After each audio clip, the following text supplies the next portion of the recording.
எப்படி கழுவணுன்னா 4-5 தடவை சுடுதண்ணியை போட்டு கழுவணும். அந்த பால் சுத்தமான பாத்திரம் போக வேண்டும் என்ற நோக்கத்துக்காக தான்.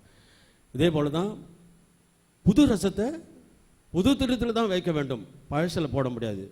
இதே தான் ஒரு பரிசுத்தமான தேவனுடைய குமாரன் பரலோகத்திலிருந்து கீழே இறங்கி வருகிறார் என்றால் அவர் பிரவேசிக்கிற ஒரு பேழையாக இருக்கிற மரியாளும் எப்படி இருக்க வேண்டும்? மிக பரிசுத்தமாக இருக்க வேண்டும் என்று தேவன் விரும்பிதான் அந்த மரியாளுடைய வயிற்றிலே தம்முடைய ஒரே குமாரனை பிறக்க வைத்தார். அது மாத்திரமல்ல, 1 கொரிந்தியர் வாசிக்க வேண்டாம், 2:16 மற்றும் பிலிப்பியர் 2:5 வாசிக்கும்போது நமக்கு எப்படிப்பட்ட சிந்தை இருக்க வேண்டும் என்றதில் தெளிவாக கூறப்பட்டிருக்கிறது. கிறிஸ்துவின் சிந்தை நமக்குள்ளே இருக்க வேண்டும் என்று இந்த 2 அதிகாரத்திலுமே 2 வசனமும் கூறுகிறது. அல்லேலூயா. எனவே ஒரு கிறிஸ்து ஒரு கன்னிகளுடைய வயிற்றிலே போகும்போது கிறிஸ்து இருக்கிற வண்ணமாகவே தான் அவங்க இருந்தால் தான் அதுக்கு ஏற்றுப்படதாகும் என்பதால் அந்த கிறிஸ்துவின் சிந்தை இந்த மரியாளுக்கும் இருக்க வேண்டும் என்று தேவன் விரும்பினார். இருந்ததா இல்லை என்றால் கண்டிப்பாக இருந்தது. அல்லேலூயா. இயேசுவை போல அந்த மரியாள் பயபக்தி உள்ளவராக இருந்தார்கள். இயேசுவை போலவே அவர் கீழ்ப்படிந்தவராக இருந்தார்கள். இயேசுவை போலவே அவர் தாழ்மை உள்ளவராக இருந்தார். இயேசுவை போலவே பொறுமை உள்ளவராகவும் இருந்தார். அது மாத்திரமல்ல, இயேசுவை போல பாடுகளையும் நிந்தைகளையும் அவர் சுமந்தார், அனுபவித்தார். எகிப்துக்கு போனால் இந்த பிரசவ வயிற்றில் இருக்கிற குழந்தையோடு எகிப்துக்கு எவ்வளோ தூரம் கடந்து போனார்கள். சத்திரமாக ஏறி இறங்கினார்கள் அவரை பெற்றெடுக்க. இப்படிப்பட்ட பாடுகளையும் மரியாள் இயேசுவை போல பட்டார்கள். அது மாத்திரமல்ல, தேவ சித்தத்தை செய்யும்படியாக இயேசுவை போல அவரும் தேவ சித்தம் செய்கிற ஒரு அருமையான ஆவிக்குரிய மகளாக அவர் இருந்தார் என்பதனால்தான் இன்னும் அநேக குணங்கள் இருக்கிறது, நேரம்தான் இல்லை. அப்படிப்பட்ட இயேசுவின் சிந்தையும் குணங்களும் நலன்களும் எல்லாமே மரியாள் கிட்ட இருந்ததுனால்தான் கர்த்தர் இந்த அருமையான மகளை தெரிந்து கொண்டார். அல்லேலூயா.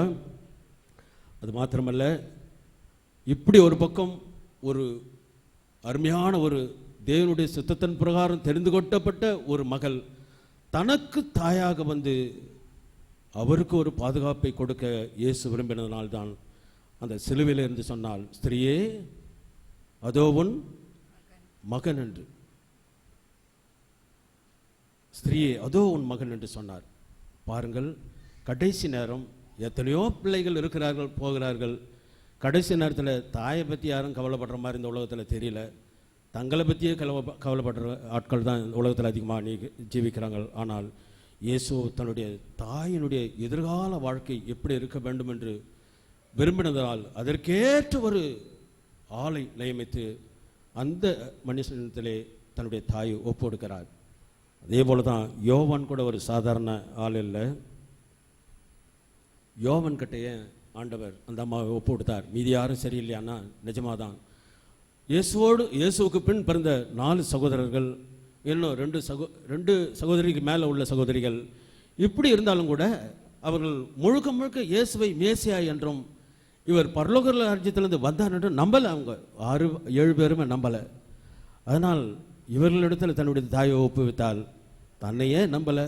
அதுக்கப்புறம் எங்கே அவங்க வந்து ஆவிக்குரிய காரியத்தில் தன்னுடைய தாயை நடத்த போகிறாள் என்ற பெரிய வருத்தம் ஆண்டவர்கிட்ட இருந்ததுனால்தான் தன்னுடைய சகோதரிகள்கிட்ட இயேசுவை ஒப்பு கொடுக்கவே இல்லை. அது மாத்திரமல்ல, ரொம்ப ரொம்ப நெருக்கமாக இருந்த பேதுரு கூட செத்தாலும் சாவேன், உம்மோடு சாவென்று வைராக்கியம் பேசின பேதுருகிட்ட கூட ஆண்டவர் தன்னுடைய தாயை ஒப்பு கொடுக்கவில்லை. ஏனென்றால் பேதுரு கொஞ்சம் மிகவும் அவசரமானவர், பதற்றம் நிறைந்தவர், யோசிக்காமல் எதையும் செய்யக்கூடியவர். அதனால தான் ஆண்டவர் பேதுரு கிட்ட ஒப்பு கொடுக்கவில்லை. சபையை கட்ட ஒப்பு கொடுத்தாரே தவிர தன்னுடைய தாயை அவரிடத்தில் ஒப்பு கொடுக்கவே இல்லை. இப்படிப்பட்ட அருமை இரட்சகர் ஒரே ஒரு ஆளை மாட்டம் தெரிந்து கொண்டார். எல்லாம் இயேசு தொங்குற நேரத்தில், அவர் ஊழியம் செய்கிற நேரத்தில் எல்லாவற்றையும் விட்டு அவரிடத்தில் வந்தார்கள். வீடு வாசல் சொத்து சுகம் எல்லாத்தையும் விட்டு இயேசுடைய ஊழியம் தான் வேணுன்ட்டு வந்தவர்கள் என்றைக்கு பார்த்தால் இயேசுவை விட்டு ஓடிவிட்டார்கள். ஆனால் இப்படிப்பட்ட நிலையிலும் கூட ஒரே ஒரு யோவான் மட்டும்தான் கடைசி வரை அவரை தொடர்ந்து போகிறதை நாம் பார்க்கிறோம். அல்லேலூயா. ஏனென்றால் அவன் முழுக்க முழுக்க இயேசுவின் நம்பிக்கைக்குரிய ஒரு சீஷனாக இருந்தான். இயேசு என்ன சொல்கிறாரோ அதையெல்லாம் செய்து முடிப்பவராகவும் இருந்தார். இன்னும் மேலாக சொல்லப்போனார், அவருடைய அன்பை அவருடைய மார்பில் சாய்ந்து தன்னுடைய அன்பை வெளிப்படுத்தின ஒரு சீஷனாக இருந்தான். அது மாத்திரமல்ல, வேதத்தில் ரெஃபரன்ஸில் பார்க்கும்போது இந்த யோவான் அவனுக்கும் ஒரு மரியாள் என்ற தாயார் இருக்கிறாங்க. ஆனாலும் கூட இந்த மரியாளை யோவான் தன்னுடைய தாயை போலவே நேசித்தார் என்று ஒரு வேத ரெஃபரன்ஸ் கூறப்பட்டிருக்கிறது. எனவே இப்படிப்பட்ட ஒரு யோவானைத்தான் கர்த்தராகி இயேசு தன்னுடைய தாய்க்கு ஒரு பாதுகாப்பாக அளித்து யோவானை பார்த்து சொன்னார். வாசிங்க அடுத்த. பின்பு அந்த சீஷனை நோக்கி அதோ உன் தாய் என்றார். அந்த நேரம் முதல் அந்த சீஷன் அவளை தன்னிடமாய் ஏற்றுக்கொண்டான். ஆமா, தன்னிடமாய் ஏற்றுக்கொண்டது மட்டுமல்ல, கர்த்தருடைய சத்தம் கேட்டதுமே இந்த ஆடு உடனே யாரை குறிப்பிட்டாரோ அவங்கள உடனடியாக அவங்கள எடுத்துக்கொண்டு போய் தனக்கிருந்த வீட்டில் அவளை பத்திரமாக வைத்து உட்கார வைத்து விட்டு அவர் திரும்ப சிலுவைக்கு வந்தார். அல்லேலூயா. உண்மையாகவே ஒரு சித்திரக்காரன், ஓவியக்காரன் இயேசுவின் சிலுவை குறித்து தத்ரூபமாக ஒரு படம் வரைஞ்சானான். எல்லாத்தையும் கரெக்டாக வரைஞ்சிட்டான். இதை எல்லா ஜனங்களும் வந்து பார்க்குறாங்க. திடீர்னு பார்த்தவங்களுக்கு ஒரு ஆச்சரியம். ஏனென்றால் அந்த இடத்துல இயேசுனுடைய கையில் ஆணிகள் அடிக்கிறதுக்காக ஒருத்தன் வந்து ஆணியை எடுத்து அந்த போர்ச்சகவன் கையில் கொடுக்குறானான். அது யாருன்னா அந்த ஓவியத்தை வரைந்தவன் தான். ஏன் இப்படி வரைந்தார்? உன்ன போய் இங்கே வரைஞ்சிருக்கிறியா அப்படின்னு கேட்கும்போது, நானும் ஒரு நாளிலே கர்த்தராகி இயேசு கிறிஸ்துவை சிலுவையில் அறைந்தவன் தான், அதனால தான் என் படத்தையே நாங்கள் போட்டிருக்கிறேன் அப்படின்னு சொன்னானோ. உண்மையாகவே அருமையான தேவனுடைய பிள்ளைகளே, எவ்வளோ பேர் இந்த சிலுவையிலே அவரை ஆணி அடிப்பதும் ஈட்டியால் குத்துவதும் காரியம் எழுவதும் இன்னும் வசை சொல்வதும் இருந்து கொண்டிருந்த நேரத்திலே ஒரே ஒரு சீஷன் யோவான் மட்டும் அமைதியாக அதை பார்த்து கொண்டிருந்தான். நாமும் ஒருவேளை இந்த சிலுவையை நாம் தூக்கி விட்டோம், எந்த நேரத்திலும் அதை வீசி எறிய வேண்டாம். பேதுரு கூட அவனுக்கு சிலுவை மரணம் கொடுக்கும்போது அவர் பயந்து கொண்டு ஓடிவிட்டார் என்று சில சரித்திரக்காரர்கள் கூறுகிறார்கள். அப்பொழுது இயேசு எதிர்க்கே வந்து சிலுவை தூக்கி கொண்டு வருகிறார். இதெல்லாம் உங்களுக்கு தெரிஞ்சிருக்கும். பேதுரு உடனே அலர்ட் ஆகி, ஆண்டவரே எங்கே போகிறீங்கன்னு கேட்கும்போது, உனக்கு பதில் நான் சிலுவையில் மறிக்க போகிறேன் என்று சொன்னாராம். உடனே அவன் அழுது, இல்லை ஆண்டவரே, நானே போய் சிலுவையில் நான் அறையப்படுகிறேன் என்று போய் என்னை தலைகீழாக வைத்து அறியுங்கள் என்று சொன்னாராம். அதே போல் அவரை தலைகீழாக வைத்து சிலுவையிலே அறைந்தார்கள். இப்படிப்பட்ட அருமை இரட்சகர் அன்புள்ளவர் ஒரு அருமையான சீஷனை தெரிந்து கொண்டார் என்றால் அந்த யோவான் ஒரு ஆவிக்குரிய ஒரு பிள்ளையாக இருந்ததனால்தான் தன்னுடைய தாயை ஒரு ஆவிக்குரிய மனவாட்டியாக மாற்ற வேண்டும் என்பதுதான் ஆண்டவருடைய திட்டமாக இருந்ததால் அது யாருக்கிட்ட கொடுத்தா அதை கரெக்டாக செய்வாங்கன்னு யோசித்தனால யோவான்கிட்டயே தன்னுடைய தாயை ஒப்படைத்தார். அல்லேலூயா. அது மாத்திரமல்ல, இது படிக்கும்போது ஸ்திரீயே என்று 2 இடத்துல கூப்பிடுறாரு.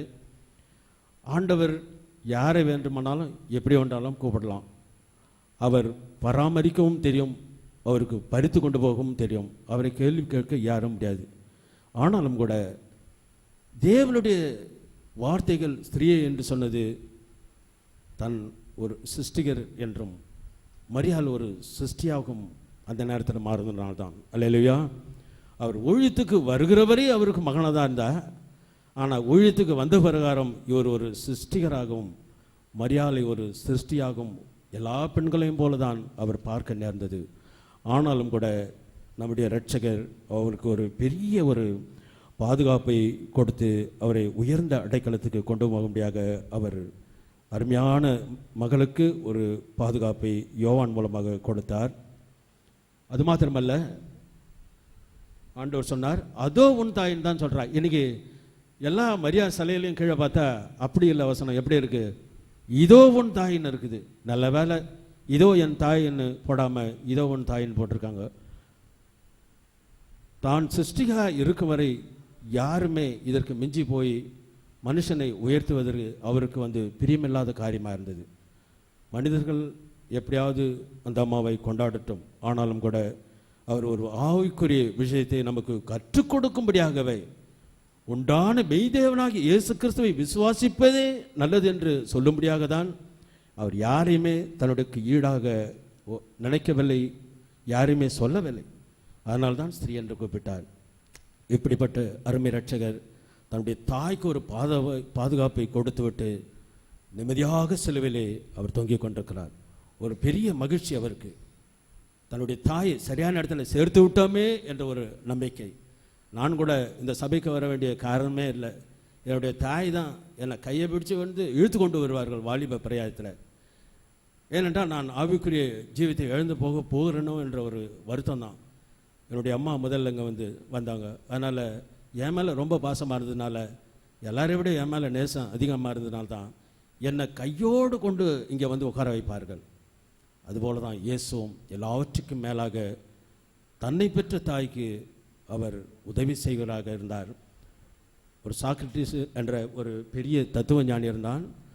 அவன் தேச துரோகம் செய்ததுனால அவனுக்கு விஷம் கொடுத்து அவனை மரண தண்டனை கொடுக்கும்படியாக கொண்டு போகிறார்கள்.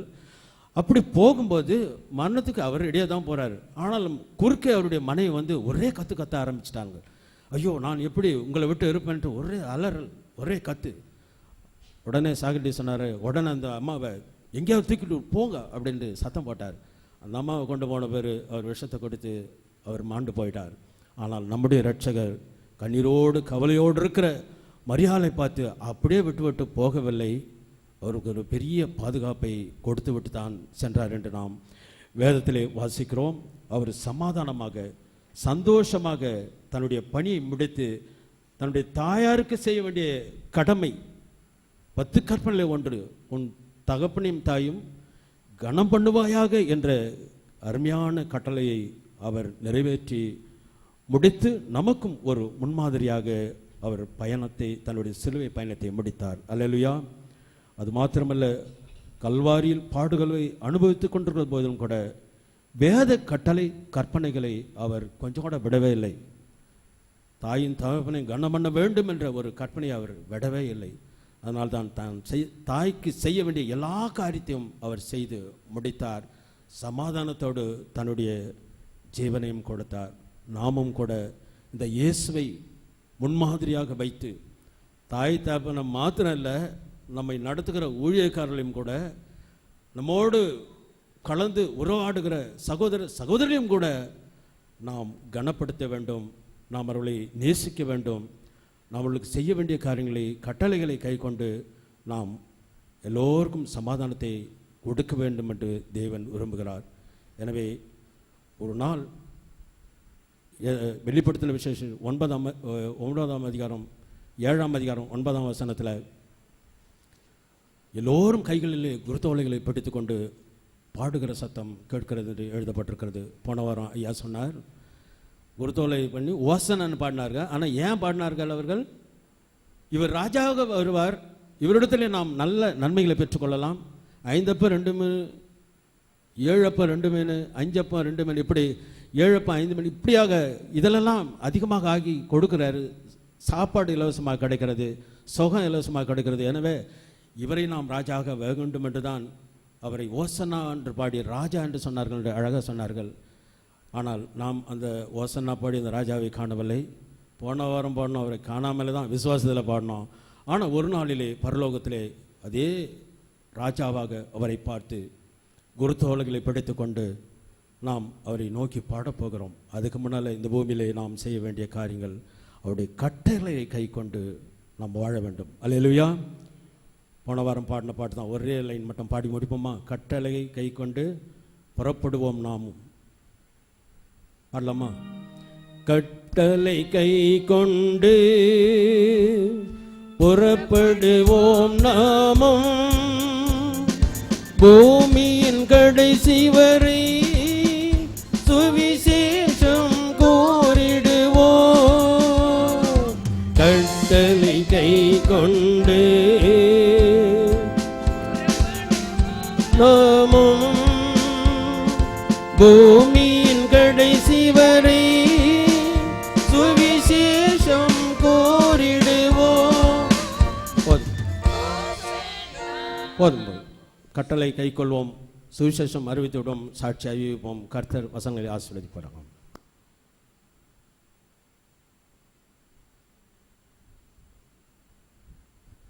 கர்த்தருடைய நம்பிக்கைக்கு பாத்திரமான 2 பாத்திரங்கள். தாய் தன்னுடைய சீஷன். தன்னுடைய தாயை ஒப்படைக்கணும். யார்கிட்ட ஒப்படைக்க முடியும்? ஒரு நம்பிக்கைக்குரிய பாத்திரமான அந்த சீஷனை யார்கிட்ட வேறு யார்கிட்டையும் கொடுக்கல. சகோதரன் சொன்ன மாதிரி பேதுருக்கிட்ட கொடுக்கல, வேறு யார்கிட்டையும் கொடுக்கல, யோவான்கிட்ட ஒப்படைத்தார். அதே மாதிரி தன்னுடைய தாயும் கூட அவருக்கு ரொம்ப நம்பகமான ஒரு ஸ்திரீயாக இருந்தார். தன்னையே முழுமையாய் நம்பி இருந்த ஒருத்தன். அப்பா இவர் தான் எனக்கு, அம்மா இவங்க தான், இவர் தான் எனக்கு குரு, இவர் தான் எனக்கு எல்லாம் என்று சொல்லி அவர் மார்பிலே சாய்ந்து கிடந்தவன், அவர் பாதப்படியில் விழுந்து கிடந்தவன். தன்னை போல இவனை யார் பார்த்து கொள்ள முடியும் என்று சொல்லி பார்க்கும் பொழுது தன்னுடைய தாய் மரியாளுக்கு நிகரான வேற நம்பத்தகுந்த யாரையுமே அவரால் கண்டுபிடிக்க முடியல. அதனால் தன்னை நம்பிக்கைக்கு தகுதியான தன்னுடைய தாயினிடத்தில் அந்த சீஷனை ஒப்பு கொடுத்தார். எனக்கு அன்பான சகோதரனே சகோதரியே, தயவு செய்து பாருங்க, கர்த்தர் உங்களை நம்பி கொடுத்திருக்கிற காரியத்தை நீங்க எப்படி பயன்படுத்துறீங்க? கர்த்தர் உங்களை நம்பி கொடுத்திருக்கிற ஊழியத்தை எப்படி நீங்க ஹேண்டில் பண்றீங்க? கர்த்தர் உங்களை நம்பி கொடுத்திருக்கிற உங்க குடும்பத்தை நீங்க என்ன பண்றீங்க? கர்த்தர் உங்களை நம்பி கொடுத்திருக்கிற பொருள், பணம், இதை எப்படி யூஸ் பண்றீங்க? எப்படி யூஸ் பண்ணி இருக்கிறீங்க? கணக்கு கொடுக்கணும். ஒரு நாளைக்கு கணக்கு கொடுக்கணும். கர்த்தர் உங்கள் மேலே எவ்வளோ நம்பிக்கை வைத்து இதெல்லாம் கொடுத்திருக்கிறார். ஊழியத்துக்குரிய காரியங்களை கொடுத்திருக்கிறார், குடும்பத்திற்குரிய காரியங்களை கொடுத்திருக்கிறார். கேட்காம போயிடுவாரா? கேட்காம போயிடுவாரா? அவரை ஏமாத்திடுவீங்களா? முடியாது. ஒரு நாள் நீங்கள் பதில் சொல்லி ஆகணும். கர்த்தரின் கையில் கொடுத்த இந்த பொறுப்பு, அது எதற்காக என்கிட்ட கொடுத்தாரோ அதற்கு நான் அவருக்கு பதில் சொல்லி ஆக வேண்டும். மனுஷனுடைய கண்களை நான் மூடலாம், கர்த்தருடைய கண்களை மூடக்கூடாது. நினைப்பீங்களா? நினைப்பீங்களா? பிரியமான சகோதரனே சகோதரியை, உங்களை நம்பி கர்த்தர் கொடுத்திருக்கிறார். ஒரு பொறுப்பை கொடுத்திருக்கிறார். இந்த சபையின் ஊழியத்தை கொடுத்திருக்கிறார். உங்க குடும்பத்தின் ஊழியத்தை கொடுத்திருக்கிறார். உங்களுடைய பிள்ளைகளை உங்க கையில் கொடுத்திருக்கிறார். நம்பிக்கையோடு கொடுத்திருக்கிறார். அவருடைய நம்பிக்கைக்கு பாத்திரமாக நாம் நடந்து கொள்வோமா? இன்றைக்கு யோசிங்க. அவருடைய நம்பிக்கைக்கு பாத்திரமாக நாம் நடந்து கொள்ள வேண்டும் என்று சொன்னால் அங்கே ஒரு அர்ப்பணிப்பு தேவை. அர்ப்பணிப்பு இல்லாமல் ஒன்றும் நடக்காது. கோதுமை மணியானது நிலத்திலே விழுந்து செத்தால் அது மிகுந்த பலனை கொடுக்கும். தனக்கென்று மாத்திரம் வாழ்ந்து கொண்டு அந்த ஒரு கோதுமை மணி இருக்குமானால் அது ஒரு காலம் பயன் தராது. உங்களுக்காக மாத்திரம், உங்க சுயநலத்துக்காக மாத்திரம் நீங்க வாழ்ந்து கொண்டிருந்தால் பிரியமானவர்களே, பலன் கொடுக்க மாட்டீங்க, அழுகி போவீங்க. கோதுமை மணி தனியாக நின்றிருந்தால் அது அழுகி போகும், பயன் பெறாது. அது நிலத்திலே விழுந்து சாகணும். அர்ப்பணிப்பு வேணும். நம்முடைய ஆண்டவராக இயேசு கிறிஸ்து சிலுவையில் ஏற்றின அர்ப்பணிப்புடைய கிளைமேக்ஸ், அதனுடைய உச்சக்கட்டமான அர்ப்பணிப்பில் கதறுகிறார், என் தேவனே என் தேவனே ஏன் என்னை கைவிட்டீர்? பிதாவினுடைய அந்த லிங்க் அவரை விட்டு போய்விட்டது. உச்சக்கட்டமான அர்ப்பணிப்பில் வராரு.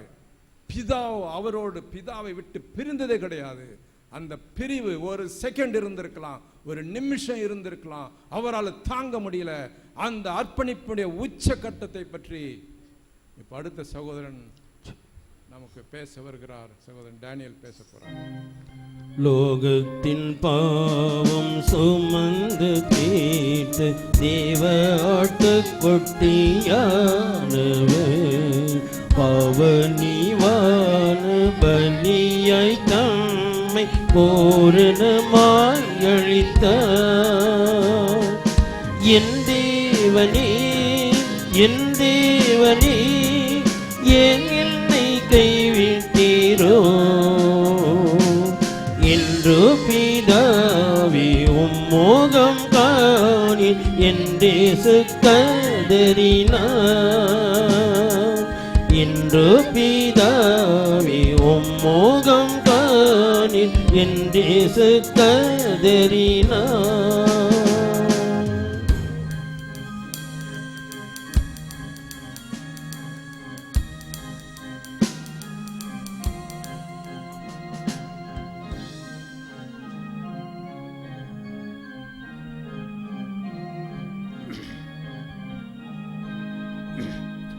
ஹalleluya ஹalleluya லேலுயா.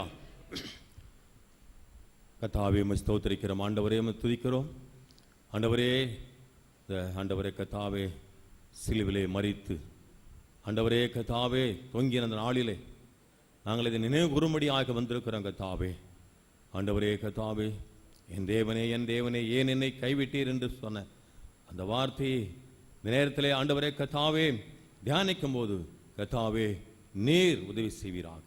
ஆண்டவரே உம்மை ஸ்தோத்திரிக்கிறோம். ஸ்தோத்திரம் ஆண்டவரே கர்த்தாவே இந்த நாளில் வந்த அனைவரும் கர்த்தாவே ஆண்டவரே உம்முடைய ஆசீர்வாதத்தை பெற்றுக்கொண்டு போக கர்த்தர் உதவி செய்யும். இயேசுவின் நாமத்தில் ஜெபிக்கிறோம் பிதாவே.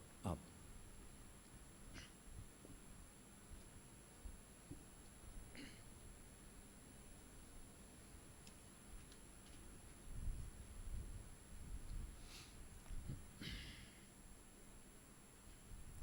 ஹalleluya ஹalleluya லேலுயா. சத்தமா சொல்லுங்க கொஞ்சம். ஏனென்றால் அந்த வசனத்தை வாசிங்க. மத்திய சுவிசேஷம் 27:46 வாசிங்க. 9 மணி நேரத்தில் இயேசு ஏலி ஏலி லாமா சபக்தானி என்று மிகுந்த சத்தமிட்டு கூப்பிட்டார். அதற்கு என் தேவனே ஏன் என்னை கைவிட்டீர் என்று அர்த்தமாம். ஹalleluya. மிகுந்த சத்தத்தோடு அவர் உயிர் பிரிய போகுது. கொஞ்ச நேரம் தான் இருக்கிறது. அந்த நிமிஷத்திலே அவர் எப்படி மிகுந்த சத்தத்தை அவர் உயர்த்தினார். ஹalleluya. நாம் கூட நிறைய வெளியிலிருந்து பாஸ்டர்கள் வரும்போது அவர்கள் அல்லேலூயா சொல்லும்போது நாம் யாரும் சொல்றது கிடையாது. ஹalleluya. ஏன்னா வருகிறவர்களை உற்சாகப்படுத்தும்படியாக பேசுவதை உற்சாகப்படுத்தும்படியாக நம்ம என்ன செய்யணும்? அல்லேலூயா சொல்லும்போது அல்லேலூயா சொல்லணும். ஸ்தோத்திரம் சொல்லும்போது ஸ்தோத்திரம் சொல்லணும். நான் எங்கே சென்றாலும் சரி என் கூட பேசலைன்னா நான் உங்ககிட்ட பேச மாட்டேன், நிறுத்திக்கிறேன் அப்படின்னு சொல்லுவேன். அல்லேலூயா. அதனாலே நாம் கர்த்தரை மகிமைப்படுத்துறோம். அல்லேலூயான்னு சொன்னா கர்த்தரை மகிமைப்படுத்த. அதனாலே வாய் திறந்து கர்த்தரை நாம் மகிமைப்படுத்த வேண்டும். அல்லேலூயா. அருமையான சகோதரர்கள் சொன்ன வார்த்தை எப்போதுமே எனக்கு நினைவில் வரும். வலி இருந்தா தான் பலி என்றால் வலி இருக்கும். அல்லேலூயா. நாம் கர்த்தரை பலி செலுத்தும் போது நமக்கு என்ன இருக்கணும்? வலி இருக்கணும். நன்றாக ஆடி பாடி கர்த்தரை துதிக்க வேண்டும். அல்லேலூயா. நாம் வார்த்தைகள் சத்தத்தோடு துணிக்க வேண்டும். அப்படியாக மடி வாசிங்க அந்த வசனத்தை. 9 மணி நேரத்தில் இயேசு ஏலி ஏலி சபக்தான் என்று மிகுந்த சத்தமிட்டு கூப்பிட்டார். அதற்கு என் தேவனே ஏன் என்னை கைவிட்டீர் என்று அர்த்தமா? என் தேவனே ஏன் என்னை கைவிட்டீர் என்று அர்த்தமா? அதற்கு முன்பான வசனத்தை வாசிங்க. 6 மணி நேரம் முதல் 9 மணி நேரம் வரைக்கும் பூமி எங்கும் அந்தகாரம் உண்டாயிற்று. ஹல்லேலூயா ஹல்லேலூயா சொல்லுங்க. ஹல்லேலூயா. அந்தகாரம் உண்டாயிற்று. ஹல்லேலூயா. அங்கே இயேசு கிறிஸ்து அவர் உயிர் பிரிகிற நேரத்திலே அவர் உருவாக்கின, அதாவது பூமி எங்கும் அந்தகாரப்பட்டு விட்டு தான் சொல்லப்பட்டிருக்குது. ஆனால் உலகம் முழுதுமாக அந்தகாரம் தான் இருந்திருக்கும். அல்லேலூயா. ஏனென்றால் சூரியன் சந்திரன் மற்ற எல்லாம் கர்த்தர் சிருஷ்டித்த அனைத்தும் என்ன செய்யவில்லை? செயல்படவில்லை. அல்லேலூயா. செயல்படாதனால் தான் அங்கே இருள் சூழ்ந்திருந்தது. அது மட்டும் இல்லை, இன்னொரு காரியம், நம்முடைய பாவங்கள், நாம் செய்த அக்கிரமங்கள் கர்த்தர் மேல் விழுந்ததினாலே அது ஒரு பெரிய இருள் என்றால் பெரிய பாவம். அந்த பாவம் அவர் மேல் விழுந்தபடினாலே அங்கே இருள் சூழ்ந்து காணப்பட்டது. அல்லேலூயா. அங்கே வேதம் சொல்லுகிறது, இருளில் இருக்கிற ஜனங்கள் பெரிய வெளிச்சத்தை கண்டார்கள் என்று சொல்லி வேதம் சொல்லுகிறது. ஆகினாலே அந்த இருள் ஆகப்பட்டது, அந்த பாவம் அவரை முழுதுமாக மறைத்துக் கொண்டது. கர்த்தருடைய பரிசுத்த நாமம் ஸ்தோத்திரமாக. ஆகினால் தான் அவர் அந்த நேரத்தில் சொல்கிறார், என் தேவனே ஏன் என்னை கைவிட்டீர்? ஏன் அப்படி சொல்ல வேண்டும்? அல்லேலூயா. அண்ட சராசரங்களையும் உருவாக்கின தேவன் அவர் ஏன் அந்த வார்த்தையை அவர் சொல்ல வேண்டும்? நமக்காக, எனக்காகவும் உங்களுக்காகவும் அவர் அனுபவிக்க வேண்டிய நிலைமை. ஆகினால் தான் அப்படிப்பட்ட ஒரு பெரிதான ஒரு சோக வார்த்தையை அவர் சொன்னார், என் தேவனே என் தேவனே ஏன் என்னை கைவிட்டீர். அல்லேலூயா. யோவான் 8:12 வாசிங்க. மறுபடியும் இயேசு ஜனங்களை நோக்கி, நான் உலகத்திற்கு ஒளியாயிருக்கிறேன். நான் உலகத்துக்கு ஒளியாயிருக்கிறேன். என்னை பின்பற்றுகிறவன் இருளிலே நடவாமல் ஜீவ ஒளியை அடைந்திருப்பான் என்றார். ஜீவ ஒளியை அடைந்திருப்பான் என்றார். அல்லேலூயா. இருளிலே நாம் இல்லை இப்பொழுது. அல்லேலூயா. ஆண்டவராக இயேசு கிறிஸ்து மரணத்தை அவர் ருசி பார்த்ததினாலே நாம் பரிசுத்தவான்களாய் மாறி இருக்கிறோம். அல்லேலூயா. ரட்சிக்கப்பட்ட கிருபையினாலே நாம் அவரிடத்து நாம் ரட்சிப்பை பெற்றுக் கொண்டிருக்கிறோம். யோவான் 1:9 வாசிங்க.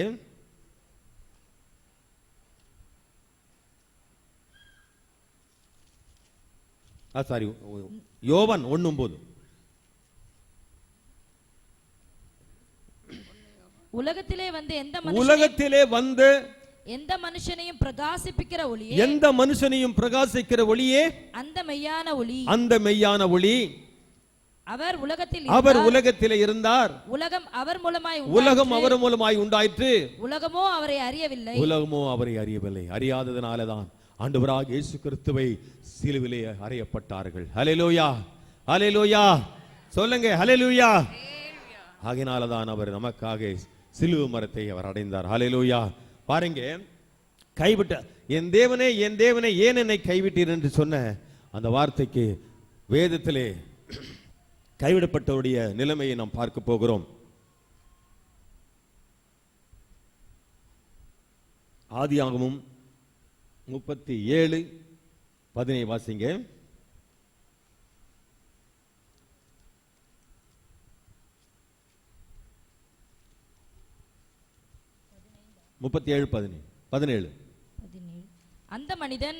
அந்த மனிதன் அவர்கள் இவ்விடத்திலிருந்து போய்விட்டார்கள்.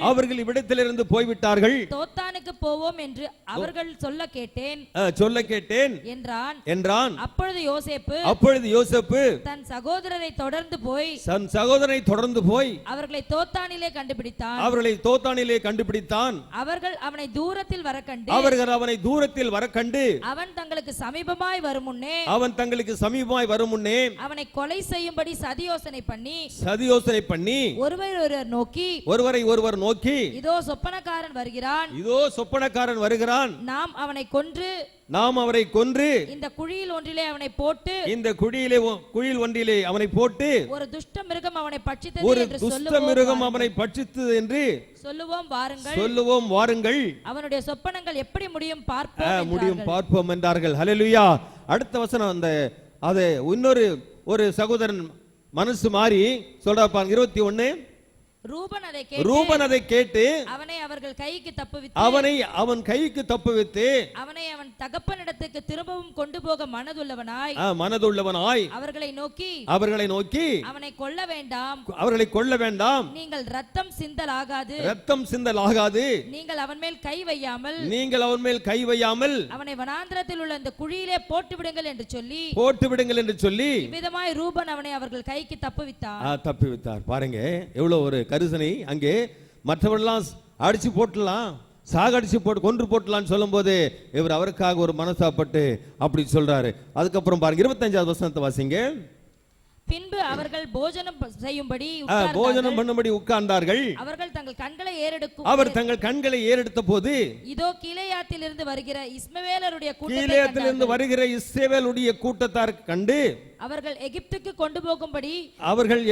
கொண்டு போகும்படி கந்த வர்க்கங்களையும் பிசிந்த தைலங்களையும் வெள்ளை போலத்தையும் ஒட்டகங்கள் மேல் ஏற்றி கொண்டு வந்தார்கள். ஒட்டகங்கள் மேல் ஏற்றி வர்றாங்க. அடுத்து அப்பொழுது யூதா தன் சகோதரனை நோக்கி நாம் நம்முடைய சகோதரனை கொன்று அவன் ரத்தத்தை மறைப்பதனால் லாபம் என்ன? நமக்கு என்ன லாபம் இருக்குது? அவனை இந்த இஸ்மவேலருக்கு விற்று போடுவோம் வாருங்கள். விற்று போடுங்க என்று அப்படியாக அங்கே விற்று போட்டார்கள். ஹல்லேலூயா. அவனை சாவடிக்கிறதுனால நமக்கு என்ன லாபம் இருக்கிறது? பணமாக கிடைக்கும் என்று சொல்லி அவர்களை விற்று போட்டார். கர்த்தருடைய பரிசுத்தம் ஸ்தோத்திரமாக.